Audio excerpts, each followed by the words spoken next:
ഇതാണ് ലൈല. ലൈലയും ഞാനും ഭയങ്കര കൂട്ടാണ്.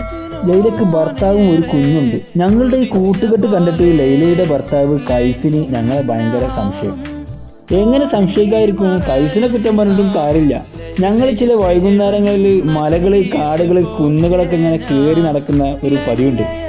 ഇതിനൊക്കെ ചില കാരണങ്ങളുണ്ട് കേട്ടോ. ഇവൾക്ക് എന്നും ഭക്ഷണം കൊടുത്തിരുന്നത് ഞാനാണ്. മാത്രമല്ല, ഇവളെ പണ്ട് ശല്യം ചെയ്യാൻ വന്നിരുന്ന പൂവാല കിഴങ്ങന്മാര് ഇപ്പോൾ ഇവളെ അടുത്തേക്ക് വരുന്നില്ല. എന്നെ കണ്ട് പേടിച്ച് മാറി നിൽക്കലാണ് പതിവ്.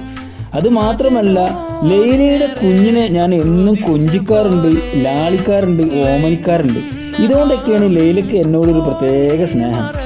ലൈലമാരുടെ മുന്നിൽ വെച്ച് മാത്രം കുഞ്ഞുങ്ങളെ കൊഞ്ചിക്കുന്നവരെ കണ്ടാൽ ഒന്ന് ശ്രദ്ധിച്ചോണ്ടിരിക്കുക. അത് ആ കുഞ്ഞിനോടുള്ള ഇഷ്ടമാവില്ല, നിങ്ങളെ ലൈലയെ ചാക്കലാക്കാനുള്ള അവന്റെ ഊള പരിപാടിയാവുക. ഒരു ദിവസം പതിപോലെ നടക്കാനിറങ്ങിയപ്പോഴാണ് ആകെ മൂഞ്ചിയത്. ലൈലയുടെ ഭർത്താവ് കൈസ് പെട്ടെന്ന് ഞങ്ങളുടെ മുന്നിലേക്ക് വന്നു.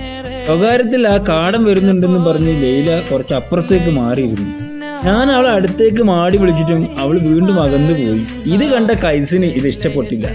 അവൻ എൻ്റെ അടുത്തേക്ക് വന്നു, എൻ്റെ കൈ തട്ടി മാറ്റി. എന്നിട്ട് ഗൗരവത്തോടെ എൻ്റെ മുന്നിൽ ഇരിപ്പ്. അത് മാത്രമല്ല, എന്നെ തുണി പൊക്കി കാണിച്ച് എന്നെ മാനസികമായി പീഡിപ്പിച്ചു. ഇത് കണ്ടിട്ട് കിളി പോയ ഞാൻ കുറച്ച് അപ്പുറത്തേക്ക് ഇങ്ങനെ മാറിയിരുന്നാണ്ട് ലൈലനെ നോക്കിയിരിക്കുകയായിരുന്നു.